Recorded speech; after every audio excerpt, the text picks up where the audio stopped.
January 2026, a familiar face appeared beside the court at Melbourne Park. Jennifer Capriati had returned to the Australian Open, the tournament where she had once completed one of the most celebrated comebacks in tennis history. More than 20 years had passed since she had last played there. She was no longer the teenager whose every expression became a photograph, or the powerful baseline player who once stood across the net from Martina Hingis, Serena Williams, and Monica Seles. Now 49, and only weeks away from her 50th birthday, Capriati walked into Rod Laver Arena as an honored former champion. She unveiled the Daphne Ackhurst Memorial Cup before the women's final. Later, she returned to present it to Elena Rybakina. For viewers who remembered the Australian summers of 2001 and 2002, the image carried an unmistakable connection. Capriati was standing beside the same trophy she had lifted twice, at the place where she said an entirely new part of her career had begun. Her appearance was important, partly because it was so unusual. For much of the past 2 decades, Capriati had chosen not to live as a permanent public figure. She did not become a regular television commentator. She was rarely seen in the ceremonial seats at the major tournaments. Interviews became uncommon, and younger tennis viewers could easily know the results of her career without knowing much about the woman herself. That distance created a question around her name. How could someone who had been one of the most watched athletes in America become so difficult to see? The simplest answer is that Capriati's career did not end in the way most champions hope theirs will. There was no carefully planned final season, no emotional announcement at the US Open, and no last walk around a packed stadium. She played her final professional match in 2004 when she was only 28. Injuries to her back, shoulder, and wrist had made competing increasingly difficult, but for years she still hoped she might return. In a 2006 interview with the New York Times, Capriati described waking each morning to a life that had completely changed. Tennis had shaped her schedule from childhood. Suddenly, the training sessions, tournament entries, and constant movement from one city to another were gone. She had not chosen a clear retirement date. Her body had interrupted the conversation before she was ready to finish it. That distinction matters. Jennifer Capriati did not simply lose matches and quietly drift away. She had already survived one very public interruption and fought her way back to the top of the sport. She had become world number 1, won 3 Grand Slam titles, and earned an Olympic gold medal. A return had once seemed impossible, and she had accomplished it. Perhaps that was why accepting a second ending proved so difficult. Her life after tennis included painful and complicated periods, some of which became public. Other parts remained private, as she clearly intended. Yet she continued to follow the sport, occasionally sharing her reactions with fans and resisting the idea that journalists or documentaries could explain her entire life for her. Then in Melbourne, she stepped onto the court again. The applause was not for a troubled former prodigy or a cautionary tale. It was for a champion returning to the place where millions had watched her begin again. And as Capriati looked around Rod Laver Arena, another question emerged. What had happened during all those years between her final match and this unexpected return? Long before Jennifer Capriati returned to Melbourne as an honored former champion, she had entered professional tennis at an age when most children were still learning how to manage homework, friendships, and school holidays. Tennis had been part of her life almost from the beginning. Her father, Stefano Capriati, had been a competitive footballer and later became closely involved in her training. When Jennifer was 5, she received instruction from Jim Evert, the father and longtime coach of Chris Evert. Her ability was obvious early, but so was the seriousness surrounding it. By the time other children were beginning middle school, Jennifer was practicing against older players and competing in national junior events. She won major American titles in the 18 and under age group, while still several years younger than many of the girls standing across the net. The sport was changing around her. Women's tennis already had established stars such as Martina Navratilova, Chris Evert, and Steffi Graf, while Monica Seles was introducing a forceful new style from the baseline. Capriati belonged to that emerging generation. She struck the ball early, moved inside the court, and produced power that seemed unusual for someone so young. In March 1990, shortly before her 14th birthday, she made her professional debut in Boca Raton, Florida. There was no quiet period of adjustment. Capriati reached the final in her first tournament, becoming the youngest player ever to reach a championship match on the women's tour at that time. Only weeks later, she arrived at Roland Garros wearing the expression of a schoolgirl, but hitting the ball like an experienced professional. Paris had seen gifted teenagers before, but Capriati's progress still felt extraordinary. She reached the semi-finals in her first Grand Slam appearance and became the youngest semi-finalist in the tournament's history. The cameras followed quickly. American newspapers presented her as the future of the sport. Television audiences saw a smiling teenager walking onto the same courts as players she had watched while growing up. Sponsors understood that she could attract viewers who might not normally follow tennis. Her age became part of every introduction, every headline, and nearly every interview. Before the end of 1990, she had entered the world's top 10 and won her first professional title in Puerto Rico. The results were arriving so quickly that there was little time for the public to consider what her daily life actually looked like. She was completing schoolwork while traveling, answering adult questions in press rooms, and carrying expectations that would have been difficult for a far older player. Yet on the court, she rarely appeared intimidated. At Wimbledon in 1991, the 15-year-old Capriati defeated defending champion Martina Navratilova in the quarterfinals. Navratilova had already won the women's singles title there 9 times. Capriati had not even been born when Navratilova made her Wimbledon debut. The victory gave British audiences one of their clearest early images of her talent.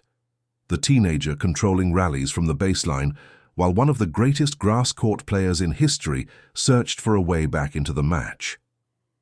A year later came Barcelona. At the 1992 Olympic Games, Capriati advanced to the gold medal match against Steffi Graf, the reigning Olympic champion and the player who had dominated women's tennis for much of the previous 5 years. Graf won the opening set, but Capriati stayed with her, absorbed the pace, and eventually completed the victory. At 16 years and 4 months, she became the youngest Olympic singles champion in tennis history. For a moment, the story appeared almost perfect. A teenage American had defeated the world's most recognized player and stood on the medal platform with gold around her neck. But success had arrived before Capriati had experienced an ordinary adolescence. Every victory increased the expectations surrounding her. Every defeat invited questions about what might be wrong, and away from the cheering crowds, she was beginning to discover how difficult it could be to grow up when millions of people believed they already knew who she was. By the summer of 1993, Jennifer Capriati had already experienced more public success than many athletes achieve in an entire career. She was 17, an Olympic champion and a regular presence in the later rounds of Grand Slam tournaments. But her results were beginning to change. At the US Open that year, Capriati lost in the first round to Leila Meski. From the stands, it could be viewed as an unexpected defeat by a young player going through a difficult season. For Capriati, however, the problem extended beyond one match. She had spent years moving between practice courts, hotels, press conferences, and television appearances. After the defeat, she stepped away from professional tennis. There was no polished announcement explaining how long the break would last. The teenager who had once seemed to be everywhere was suddenly absent from the tournaments that had built her name. What followed was covered relentlessly. Late in 1993, Capriati faced a shoplifting charge after an incident at a Florida shopping mall. In May 1994, she was arrested on a misdemeanor charge of marijuana possession. Her representative later confirmed that she entered a treatment program. The events were real, but the coverage often turned them into a complete explanation of her character. Photographs from the arrest appeared beside images of the smiling Olympic champion. Television reports compressed several complicated years into a simple story about a gifted teenager who had thrown everything away. Capriati was only 18. That does not remove responsibility for what happened, but it changes the scale of the picture. The same public that had celebrated her maturity on the court now expected her private life to show the judgment of a much older adult. Her mistakes were not made quietly. They became national entertainment. Years later, Capriati objected to the familiar claim that she had simply been destroyed by tennis or pushed beyond endurance by her father.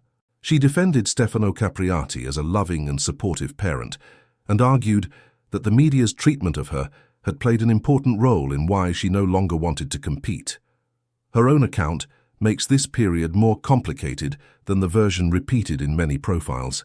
There was pressure, certainly, and there were serious personal difficulties. But Capriati did not want her life reduced to a single warning about ambitious parents or young athletes. When she attempted to return, the old results did not immediately follow. Capriati played a limited number of matches in 1996, but she was no longer entering tournaments as the teenage sensation expected to reach the semi-finals. Her ranking had fallen, her match rhythm was uncertain, and a new generation was taking over women's tennis. Martina Hingis was becoming the sport's youngest major champion. Lindsay Davenport had developed into one of its cleanest and most powerful ball strikers. Venus Williams was bringing a different level of athleticism and attention to the tour. Capriati had to begin again without the protection of novelty. The comeback unfolded in small venues and early rounds. In Palermo in 1998, ranked outside the world's top 100, she reached the quarterfinals. At Wimbledon that summer, she recorded her first Grand Slam victory in 5 years. Those results were modest compared with Olympic gold, but they offered something she had not been given as a child: time. Then, in May 1999, Capriati arrived at a clay court tournament in Strasbourg. She was unseeded and ranked far below the leading players. Without dropping a set, she reached the final and defeated Elena Likhovtseva 6-1, 6-3. It was her first title in 6 years. There was no guarantee that Strasbourg would lead to anything greater. Yet, when Capriati held the trophy, the story had already changed. She was no longer trying to recreate the 14-year-old the public remembered. She was building a second career, one match at a time. When Jennifer Capriati arrived in Melbourne for the 2001 Australian Open, she was no longer treated as the future of women's tennis. She was 24, seeded 12th, and still searching for her first Grand Slam final. The attention had moved elsewhere.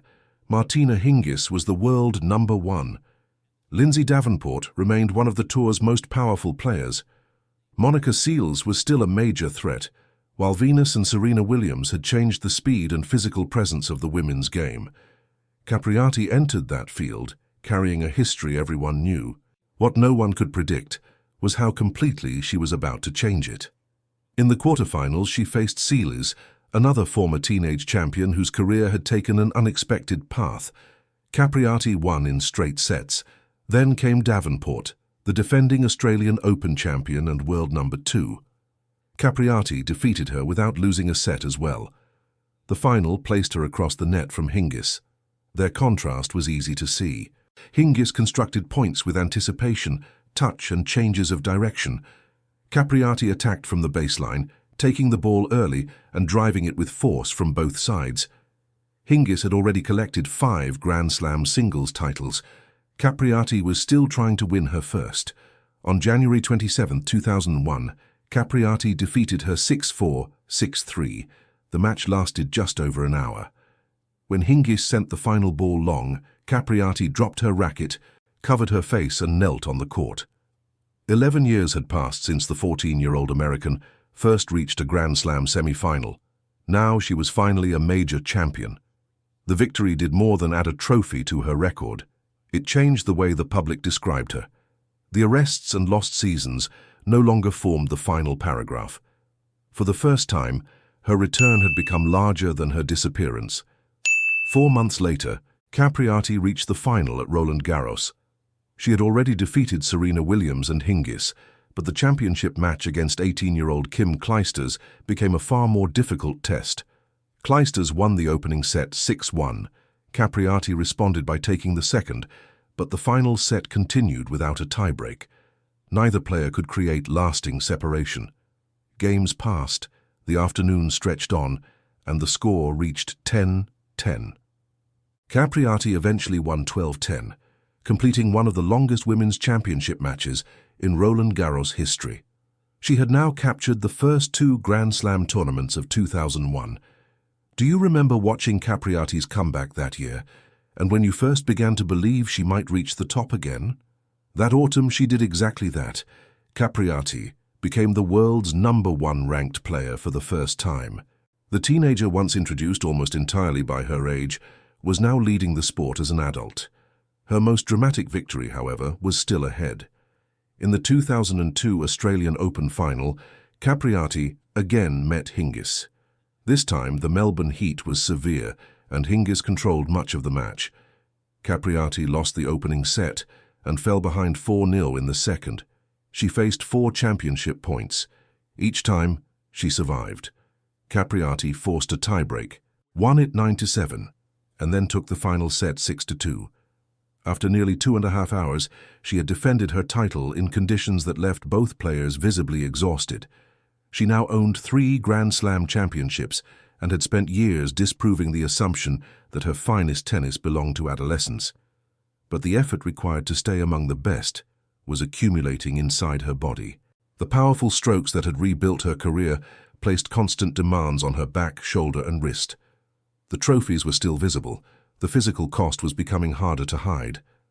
By 2003, Jennifer Capriati was no longer dominating the Grand Slam calendar as she had 2 years earlier. But she remained one of the most dangerous players in women's tennis.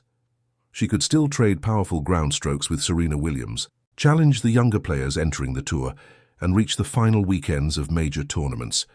Her body, however, was becoming less dependable. A back injury suffered near the end of the 2003 season forced Capriati to withdraw from the 2004 Australian Open. The absence was especially painful because Melbourne had become the clearest symbol of her second career. Only 2 years earlier, she had survived 4 championship points there. Now she could not step onto the court. The injury followed her into the spring. Capriati missed tournaments at Indian Wells and Miami, events that normally offered American players familiar conditions and large home crowds. Her ranking slipped, and preparation became a cycle of treatment, cautious practice, and uncertainty. Still, when her body allowed it, her tennis remained competitive. On the clay courts of Rome, Capriati defeated Serena Williams and reached the final, where Amélie Mauresmo eventually overcame her in 3 demanding sets. At Roland Garros, Capriati advanced to another semi-final before losing to the eventual champion, Anastasia Miskina. Those results made the approaching end difficult to recognize. Capriati was not a former champion struggling through early rounds. At 28, she was still reaching the final stages of the largest events. Her last great run came at the 2004 US Open. In the quarterfinals, she again faced Serena Williams. The match became remembered partly for disputed line calls, including an incorrect overrule against Williams that television replays exposed immediately. Electronic review was not yet available to the players, and the controversy later strengthened calls for better line-calling technology. Capriati won the match, but the debate threatened to obscure how close she had come to another US Open final. In the semi-finals against Elena Dementieva, she led at different stages and came within 2 points of victory. Dementieva eventually won a final set tiebreak. Capriati left New York without the one Grand Slam final that had always escaped her. Her final professional appearance came later that year in Philadelphia. At the time, there was no reason for the audience to treat it as a farewell. Capriati did not circle the court, deliver a speech, or tell the crowd that they were watching her for the last time. She expected to return. Persistent shoulder trouble led to surgery in 2005. Capriati also dealt with a wrist injury that required treatment, while the earlier problems in her back had not simply disappeared. Rehabilitation replaced tournament preparation. Instead of studying opponents and planning a season, she searched for a way to serve and strike the ball without the same pain. In interviews, Capriati continued to resist the word retirement. She spoke about rehabilitation and the possibility of another comeback. That hope was understandable. She had already returned once after years away and reached #1. Her own career had taught her that an absence did not have to become an ending. But this time the obstacle was different. Her first disappearance had involved a decision to step away from competition. The second was imposed by a body that could no longer tolerate the demands of professional tennis. Capriati later explained that she had intended to take a break, not finish permanently. The realization that the break had become her retirement arrived slowly. That is why her career never received a conventional final chapter. There was only a last match that did not look like one, followed by surgery, rehabilitation, and seasons that began without her name in the draw. The player who had once fought her way back from public collapse kept searching for another return. This time, the court did not reopen. For many years after her final match, Jennifer Capriati seemed to exist in two different places. She remained visible in old footage, the teenager lifting an Olympic gold medal in Barcelona, the exhausted champion surviving 4 match points against Martina Hingis, and the woman kneeling on the court after winning her first Australian Open. Away from those images, however, Capriati kept much of her adult life private. She did not follow the familiar path taken by many retired champions. There was no permanent seat in a television studio, no regular coaching position on the tour, and no long schedule of exhibition matches. Public appearances were uncommon. Information about her daily routine, relationships, and home life remained limited, and it would be irresponsible to fill those gaps with speculation. What is clear is that Capriati never completely stopped following tennis. She occasionally used social media to comment on major matches, support players, and challenge accounts of her own career that she believed were inaccurate. When documentaries and articles described her early years as a simple story of parental pressure and collapse, Capriati defended her father and reminded readers that the person who lived through those events understood them differently from the people writing about them. Her most important public recognition came in 2012, when she was inducted into the International Tennis Hall of Fame in Newport, Rhode Island. The ceremony gave Capriati something her final professional season had not provided: an opportunity to say goodbye properly. During her induction speech, she acknowledged that she had left tennis earlier than she wanted and had not been able to end her career on her own terms. Standing before former champions and members of her family, she finally thanked the people who had helped her through both versions of her career, the young prodigy and the adult who fought her way back. Still, appearances like that remained rare. Then came January 31st, 2026. Capriati returned to Rod Laver Arena for the Australian Open Women's Final, nearly 25 years after winning her first title there. She carried the championship trophy onto the court before Elena Rybakina faced Aryna Sabalenka, and later presented the cup to Rybakina after the final. Capriati was 49 that evening. 2 months later, on March 29th, she turned 50. Speaking with Tennis Channel in Melbourne, she said she had experienced 2 decades in which to reflect on her career. She described the return as overwhelming and expressed gratitude for the welcome she received. There was no announcement of a permanent role in tennis and no promise that she would suddenly become a regular presence at tournaments. But the moment still mattered. For years, Capriati's absence had encouraged people to tell her story for her. In Melbourne, she was able to stand beside the trophy without being introduced only through the difficult episodes of her adolescence. She was there because she had won the tournament twice, reached #1 in the world, and produced a comeback that remains one of the most recognizable in modern tennis. Her record still carries enormous weight: 3 Grand Slam singles titles, an Olympic gold medal, 14 tour-level singles championships, and 17 weeks as the world #1. Yet numbers alone do not explain why older fans still respond so strongly to her name. They remember watching her grow up in public. They remember the expectations placed on her before she could drive a car. They remember her disappearance, the unflattering photographs, and the assumption that her career was over. And they remember seeing her return years later, stronger and more patient, to defeat the best players of a new generation. Jennifer Capriati's life today remains largely her own. Her appearance in Australia did not reveal every private chapter, nor did it need to. It showed that she could return to tennis without becoming trapped inside its old headlines. Which Jennifer Capriati match do you remember most clearly? The Olympic final against Steffi Graf, her first Australian Open victory, or the extraordinary comeback against Martina Hingis in 2002? If you enjoy revisiting the lives of the athletes who defined an era, subscribe to the channel and join us for the next story.